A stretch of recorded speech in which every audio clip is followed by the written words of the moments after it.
Myanmar یعنی Burma سے کسی نے پوچھا ہے مجھے فحش فلمیں دیکھنے کی عادت پڑ گئی ہے، کیا یہ زنا کے زمرے میں آئے گا؟ مجھے بہت پشیمانی بھی ہوتی ہے، میرے لیے دعا بھی کیجیے اور کوئی حل بتائیے۔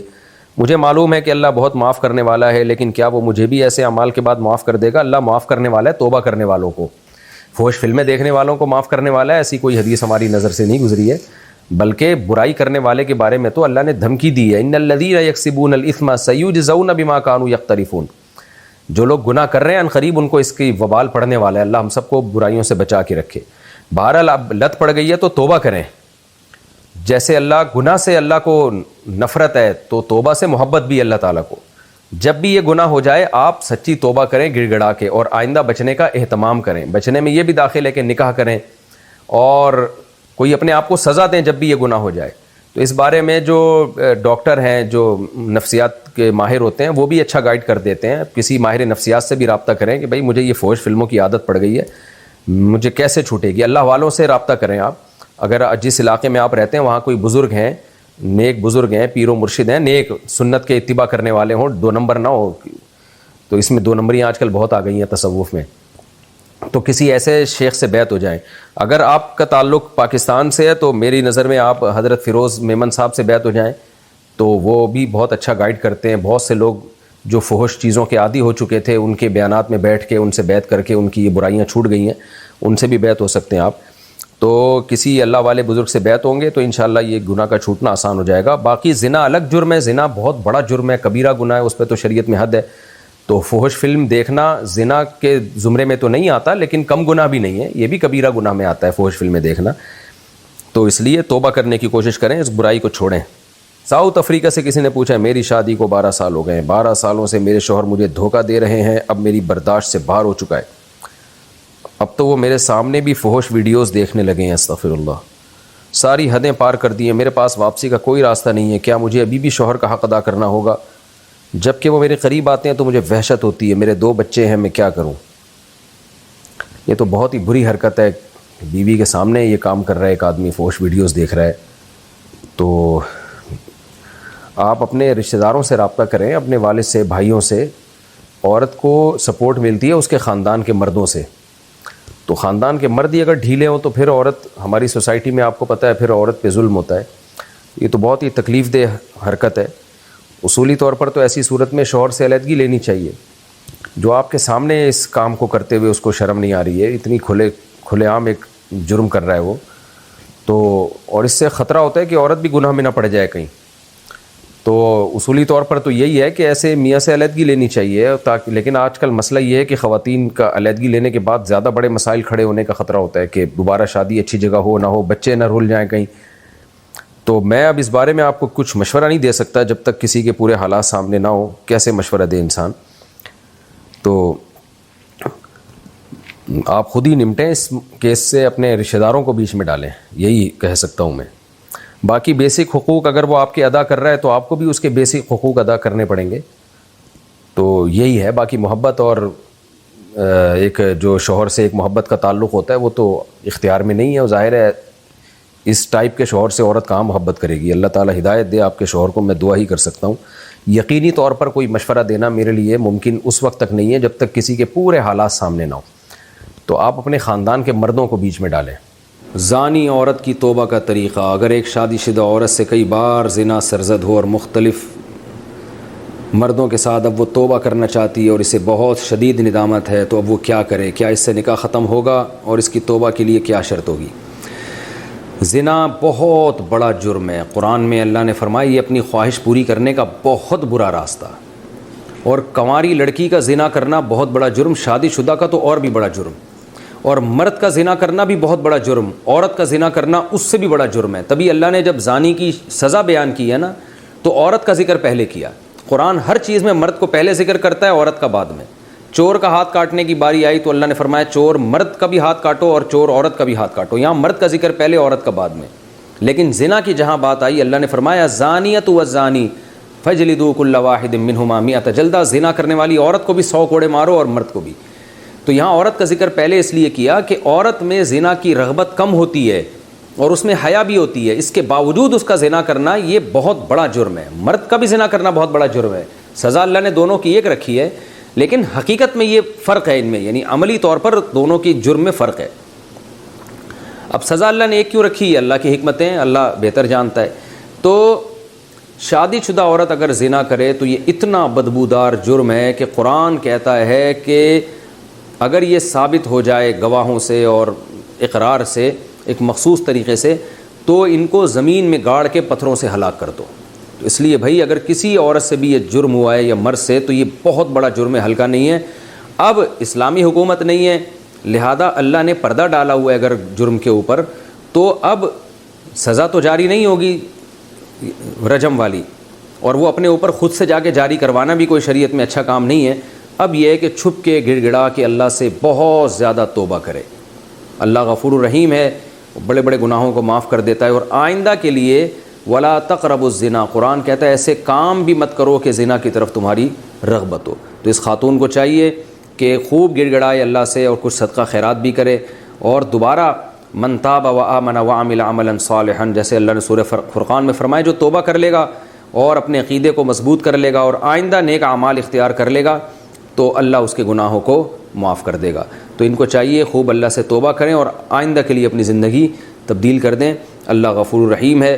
اور اس پھر سچی توبہ کرنے کے بعد اس جرم کو بھول جائیں, نہ کسی کے سامنے تذکرہ کریں, نہ خود سوچیں ایسے جیسے کبھی کیا ہی نہیں ہے. ایسے اپنے بارے میں یہ ذہن میں رکھیں کہ جیسے میں نے کبھی یہ کیا ہی نہیں ہے, بار بار اس کو سوچیں نہیں. پھر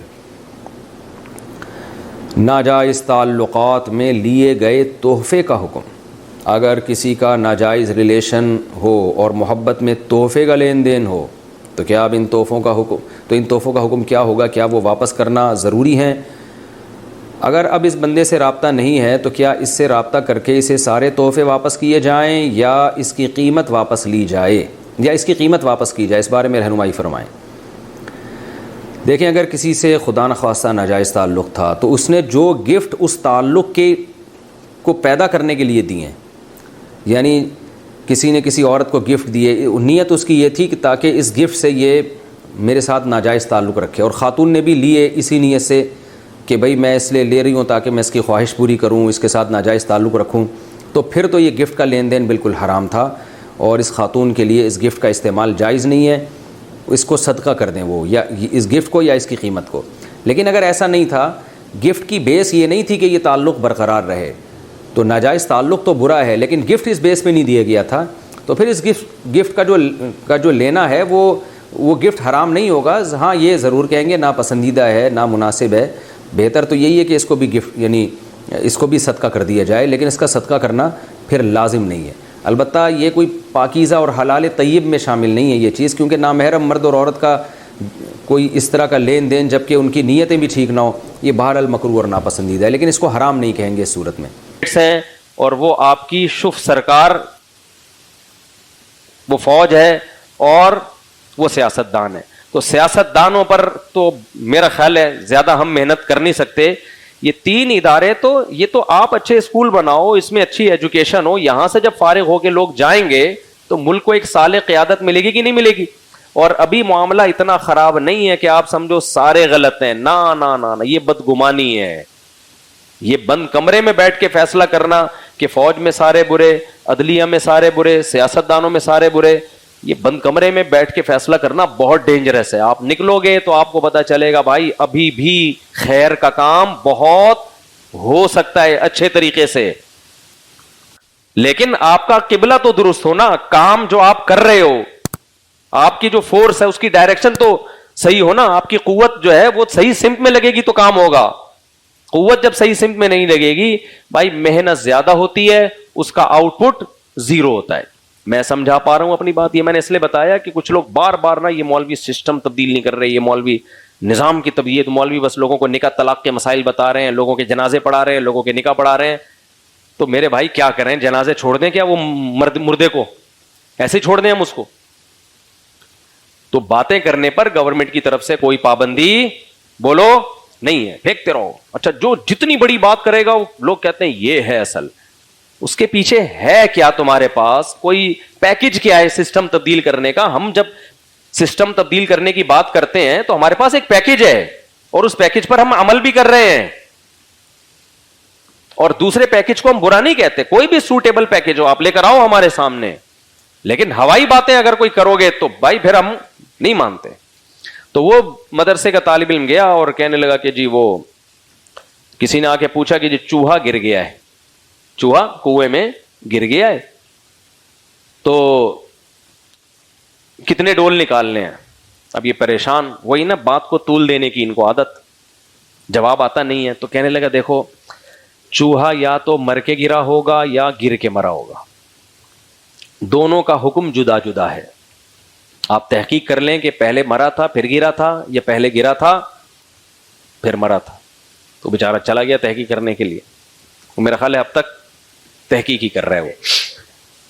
دوسرا ان کو یہ سکھایا گیا تھا جب پھنس جاؤ تو بولو اس میں اختلاف ہے. تو جس مسئلے کا جواب نہیں آتا بھائی اس میں اختلاف ہے, اس میں اختلاف ہے, اس میں اختلاف ہے. تو ایک دن ایک صاحب آئے کہ جی ہمارا کلمہ کیا ہے. اب ان کو عادت پڑ چکی تھی بغیر سوال سنے نا اس میں کیا ہے اختلاف ہے. اس نے کہا اس میں اختلاف ہے. لوگوں نے پکڑ کے جوتے مارے, یار کلمے میں بھی اختلاف ہے کیا. تو یہ تربیت بچپن سے کی جاتی ہے بچوں کو. بچے جب بڑوں کی محفل میں, اچھا آج کل نا فیس بک پہ ایک پروگرام آ رہا ہے, مجھے کچھ لڑکوں نے بھیجا, اس میں بچوں کو میں اوور کانفیڈنس جو بچے ہوتے ہیں نا, یعنی بچوں میں حد سے زیادہ خود اعتمادی پیدا کی جا رہی ہے. ایسے پروگرام آ رہے ہیں بچوں کو بلواتے ہیں, بدتمیز بنا رہے ہیں بچوں کو, بچوں سے بیہودہ مذاق کروائے جا رہے ہیں, لوگ ہنس رہے ہوتے ہیں, نیچے کمنٹس میں تعریفیں کر رہے ہوتے ہیں. بھائی آپ بچوں کو بڑوں کے سامنے اگر اس طرح سے بولنے دو گے, اس سے بچے میں کانفیڈنس پیدا نہیں ہوگا, بچہ کیا ہو جائے گا, بدتمیز ہو جائے گا. گورے کی نظر میں یہ ذہن میں رکھیں, تمیز ایک الگ چیز ہے, ہماری نظر میں تمیز ایک الگ چیز ہے. ان کے تمیز کے اصول الگ ہیں, ہمارے تمیز کے اصول الگ ہیں. ہم یہ نہیں کہہ رہے بچے کو بولنے نہ دیں, سوال نہ کرنے دیں, سوال ضرور کرنے دیں, لیکن اس کی ایک دائرہ ہونا چاہیے. بدتمیزی پہ نہ آئے وہ کبھی بھی. بچہ جب سمجھدار ہو جائے تو اس کو بتایا جائے کہ بڑوں کی محفل میں بچے کیسے رہتے ہیں, چپ. اس کو تمیز سیکھنے کی ضرورت ابھی کانفیڈنس سے زیادہ ہے. کانفیڈنس کے چکر میں بدتمیز بنا دیتے ہیں. ایک مثال دیتا ہوں, حضرت موسیٰ علیہ السلام کے پاس جو دو لڑکیاں آئیں نا, ایک آئی اپنے کہ میرے ابا نے آپ کو بلایا ہے. قرآن کیا کہہ رہا ہے, وجاءت احداہما تمشی علی استحیاء. ان میں سے ایک آئی حیا کے ساتھ چلتی ہوئی, حیا کے ساتھ. قرآن یہ بھی کہہ سکتا تھا بڑے کانفیڈنس کے ساتھ آئی وہ, اور موسیٰ علیہ السلام کی آنکھوں میں آنکھیں ڈال کے بات کی. آج اگر ایسا ہو, کوئی خاتون آئے, جوان لڑکی ہو, جوان آدمی سے بات کریں آنکھوں میں آنکھیں ڈال کے اور بڑے مضبوط لہجے میں بولے کہ تمہیں میرے باپ نے بلایا, بلکہ وہ یہ کہے گی نہیں میرے باپ نے بلایا, کہ جو بات کرنی ہے مجھ سے کرو. باپ کون ہوتا ہے بھائی؟ جو بات کرنی ہے کس سے کرو, مجھ سے بات کریں آپ. تو ہم اس کو تعریف کے, یار اٹ از کالڈ کانفیڈینس. یہ کیا ہے بھائی, یہ ہوتا ہے کانفیڈینس. نہ کوئی جھجک, نہ کوئی شرم, نہ کوئی ابا کا تذکرہ, نہ کوئی. انگریز تعریف کرے گا, انگریز کہے گا ہمیں ایسی ہی خواتین چاہیے تاکہ ہم چاند سے بھی آگے سفر کر سکیں. حالانکہ اس کا ترقی سے کوئی تعلق نہیں ہے. تاکہ ہم کہاں جائیں, چاند سے بھی آگے جائیں. لیکن اسلام اس لڑکی کے اس حیا کو اپریشیٹ کر رہا ہے, تبھی اللہ اس کی اس صفت کو ہائی لائٹ کر رہا ہے. وَجَاءَتْهُ إِحْدَاهُمَا تَمْشِي عَلَى اسْتِحْيَاءٍ. اللہ کہتے ہیں دونوں میں سے ایک آئی حیا کے ساتھ چلتی ہوئی, اور جو بات ابا کر سکتے ہیں وہ خود نہیں کر رہی ہے. ابا یہ بھی کہہ سکتے تھے بیٹا یہ پیسے لے جاؤ اور اس کو دے دو, اس نے خدمت کی ہے. نہ نہ, میرے ابا نے آپ کو بلایا ہے, ڈیٹیل سے بات کون کرے گا, بولو ابا. آگے چلتے ہیں ہم. پھر جب ابا نے, ایک بیٹی نے ابا سے کہا کہ یہ طاقتور بھی ہے اور امانت دار بھی ہے, یہ نوجوان طاقتور بھی ہے اور بولو امانت دار بھی ہے, ان کو آپ ملازم رکھ لیں. یہ بات بیٹی نے کہی کیونکہ یہ بیٹی کے علاوہ کوئی بھی نہیں جانتا تھا. یہاں حیا کی وجہ سے چپ رہنا نقصان کا ذریعہ ہے. ہم وہ حیا کی ترغیب نہیں دیتے کہ لڑکی چپ بیٹھی ہوئی ہے. وہی بات ہو جائے گی نا, ایک قاری صاحب نے اپنے شاگرد سے کہا کہ جب بھی کوئی حادثہ بھی ہوا کرے نا, قاری صاحب نے اپنے شاگرد سے کہا کہ بیٹا اردو بھی جب بولا کرو تجوید کے قاعدوں کے مطابق بولا کرو. اردو بھی جب بولا کرو تو کیسے؟ پوری گرامر اور جو پروناؤنسیشن ہے نا پوری اس کی تجوید کے قاعدوں کا لحاظ کیا کرو. میں جا رہا ہوں ایسا نہیں کہ میں جا رہا ہوں. آپ نے ایک اردو دیکھی نا، آ رہا ہے کدھر کو جا رہا ہے نا، میں جا رہا ہوں. قاری صاحب کیا میں پانی پینے جا سکتا ہوں؟ ایسے بولا کرو تمیز سے. ایسا نہیں میں جیسے اسپیڈ میں بول رہے ہوتے ہیں، یہ نہیں. بچہ بڑی تمیز سیکھ گیا. ایک دن کوئی چنگاری اڑ کے آئی قاری صاحب کے کپڑوں پہ، آگ لگ رہی ہے. بچہ کہتا ہے قاری جی صاحب، پوری تجوید کے ساتھ نا، آپ کے کپڑوں پر چنگاری. جیسے بچے کہہ رہے ہوتے ہیں نا ابدن احدن، آپ کے کپڑوں پر چنگاری. اب اتنا ٹائم لگا دیا کہ آدھے قاری صاحب جل چکے تھے. ایک تھپڑ لگایا کہ بھائی تو جلدی سے بتا دیتا. کہہ رہے آپ نے ہی، وہ پھر تجویز سے کہہ رہے آپ نے ہی تو بولا تھا کہ. اب میں کیا کروں، مجھے چٹکلے سے چٹکلے یاد آتے ہیں یار. ویسے بھی عید کے بعد پہلا جمعہ ہے، تھوڑا ریلیکس، وہ رمضان کے بعد نا تھوڑا فریش ہو جاؤں. ایک آدمی کو ہکلانے کی عادت تھی بیچارے کو. ہوٹل میں گیا، ہوٹل میں جا کے بیرے سے کہتا ہے، وہی بیچارہ ہکلا کے نا کہ کھانے میں کیا کیا ہے. تو وہ بیرا کہتا ہے دال ہے، چاول ہے، بھنڈی ہے. تو اس نے سوچا کہ یار یہ بھی کس کی طرح ہے، یہ بھی بیچارہ میری طرح ہے. تو کہتا ہے چل دال لے آ. کہتا ہے اچھا. اتنے میں ایک اور پارٹی آ گئی. بیرے سے پوچھا کھانے میں کیا کیا ہے. اس نے کہا بھائی دال ہے، چاول ہے، بھنڈی. بڑی اسپیڈ سے نا. اب یہ بیچارہ جو ہکلاتا تھا اس کو غصہ آیا کہ یار میری کمبخت نقل اتار رہا تھا، اور ادھر یہ حضرت فیروز میمن صاحب کا سنایا ہوا لطیفہ ہے. ان کے ملنے کے لیے گیا نا، تو کہ میرے ساتھ جب بات کر رہا ہے تو کیا کر رہا ہے، نقل اتار رہا ہے. یعنی اس کا مطلب یہ ہکلا نہیں ہے. اس بیچارے جو ہکلاتا تھا اس کو غصہ آیا، بولا گالی دے کے کہا، میں گالی تو نہیں دے سکتا نا. پھر بھی وہ اس کے ساتھ تجوید کے ساتھ کہہ رہے تو میری نقل اتار رہا ہے تو شرم نہیں آتی. تو کہتا ہے وہ بھی گالی نکالی اس نے آگے سے نا. اب وہ آپ باہر جا کے جو بھی گالی مناسب لگے وہ فٹ کر لیے گا. کچھ چیزیں میں پبلک پہ چھوڑ دیتا ہوں، ہر ایک کا اپنا مزاج الگ ہے. جیسے میں نے وہ ہمارے فیصل آباد کے دوست ہیں نا، وہ پھڈا ہو رہا تھا، میں نے کہا بولو ایسی کی تیسی. انہوں نے کہا مولوی صاحب فیصل آباد میں ایسی کی تیسی، یہ کچھ بھی اس کا اثر ہی نہیں ہوگا سامنے والے پر. یہ شاید کراچی میں کوئی بے ہوش ہو جائے سامنے والا، یہ نہیں ہوتا ہمارے یہاں. کہنے فیصل آباد کا اسٹائل تھوڑا سا چینج ہے. ایسی کی تیسی سے تو ہنسے گا وہ. تو میں نے کہا پھر اس میں جو آپ مناسب سمجھو وہ ایڈ کر لو اپنی سوسائٹی کے حساب سے، اپنے خاندان یا ماحول کے حساب سے. تو اس نے کہا میری نقل اتار رہا ہے. کہتا ہے میں ہکلا ہوں، نقل تو میں اس کی اتار رہا ہوں. سمجھ، اصل میں تو میں کیا ہوں، میں خود ہکلا ہوں. وہ تو میں اسپیڈ میں اس لیے بول رہا تھا کہ اس کی نقل اتار رہا ہوں. خیر بات کہاں سے کہاں چلی گئی یار. تو اب دیکھو ان لڑکیوں میں حیا تھی، لیکن جہاں بات کرنا ضروری ہے تو وہاں انہوں نے حیا کا خیال نہیں کیا. یہ بتانا ضروری تھا کہ یہ نوجوان طاقتور بھی ہے اور امانت دار بھی ہے، ورنہ کسی نوجوان کی ایسی تعریف کسی جوان لڑکی کے منہ سے یہ بھی حیا کے خلاف سمجھا جاتا ہے. لیکن یہ ضروری تھا. بھائی ابا کو ملازم چاہیے گھر میں رکھنے کے لیے، اور بیٹی حیا میں کچھ بول ہی نہیں رہی کہ نوجوان کی تعریف کرنے سے یہ حیا کے خلاف ہے. نہ شریعت کا بھی یہ مزاج ہے کہ گورے کی طرح بے حیا نہ ہو جاؤ اور ایسے شرمیلے بھی نہ بن جاؤ کہ جہاں حیا کی ضرورت نہیں ہے یا حیا سے نقصان ہو رہا ہے وہاں بھی نہ بولو. یہ بالکل بیلنس ہے.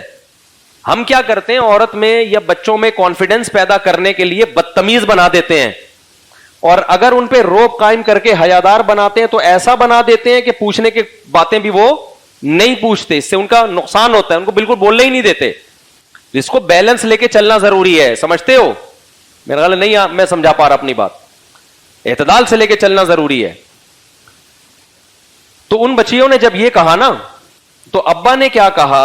ابا نے کہا کہ بھائی داماد میں بھی یہ دو چیزیں دیکھی جاتی ہیں کہ صحت مند ہو اور امانت دار ہو. یہ بات بچیوں نے نہیں کی.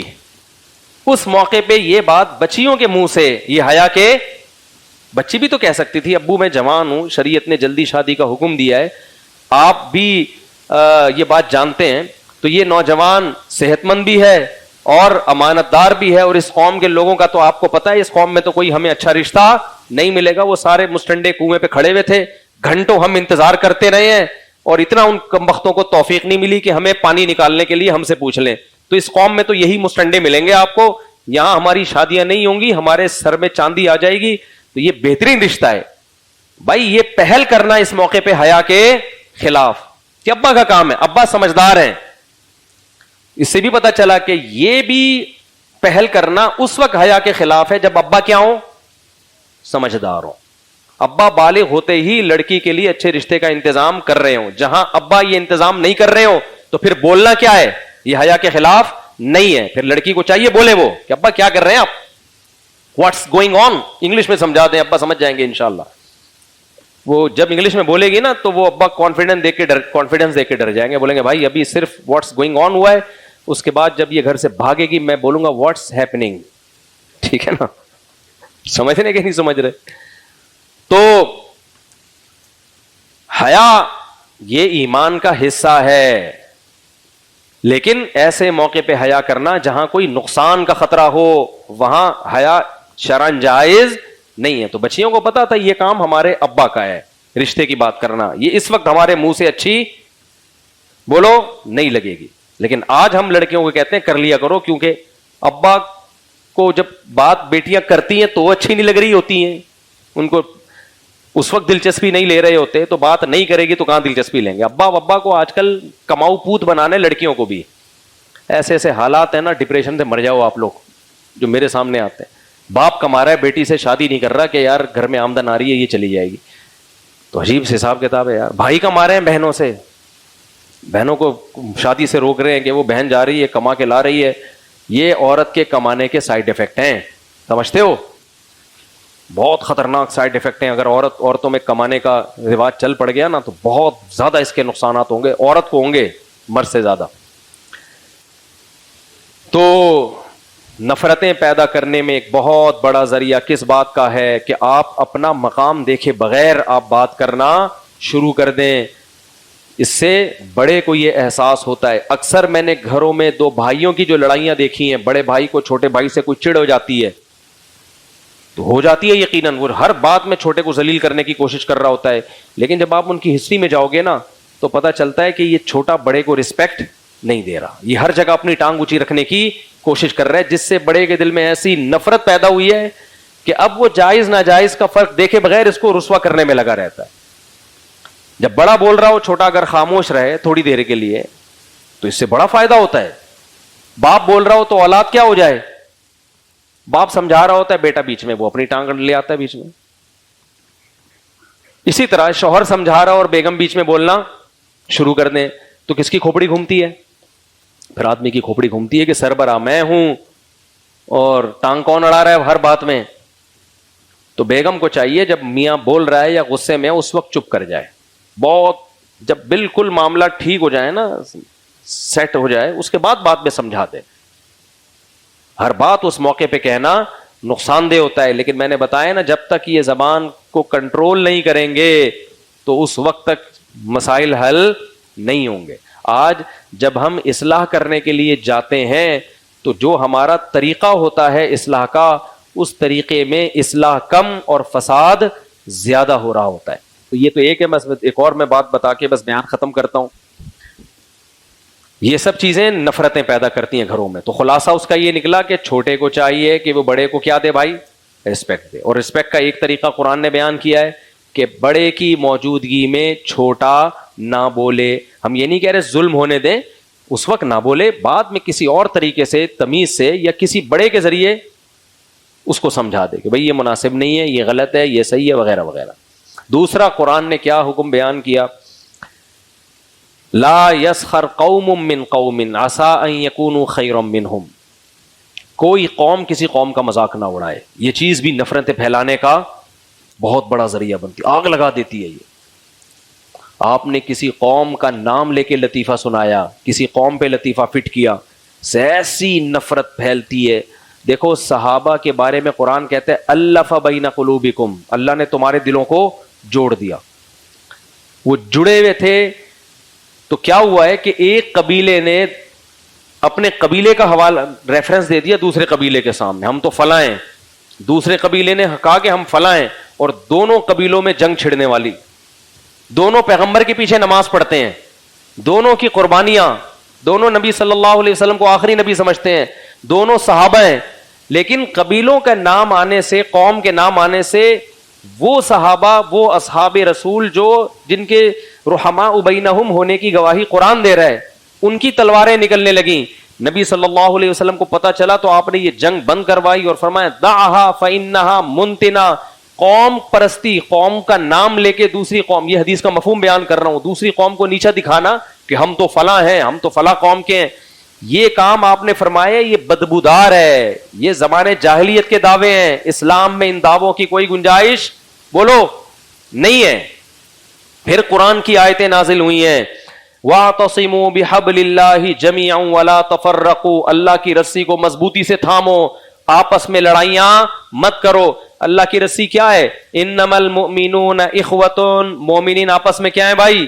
بھائی ہیں, چاہے پٹھان ہو, پنجابی ہو, بلوچی ہو, سرائکی ہو.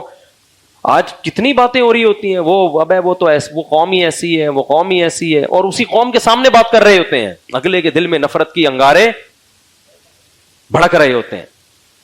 کوئی دعوت جو تمہیں قوم پرستی کی طرف لے کر آئے اس کو کبھی بھی پروموٹ بولو نہیں کرو. دیکھ لو نا, جب قوم پرستی کا نعرہ لگائے سوائے قتل و غارت کے اور ظلم کے کچھ بھی حاصل نہیں ہوا.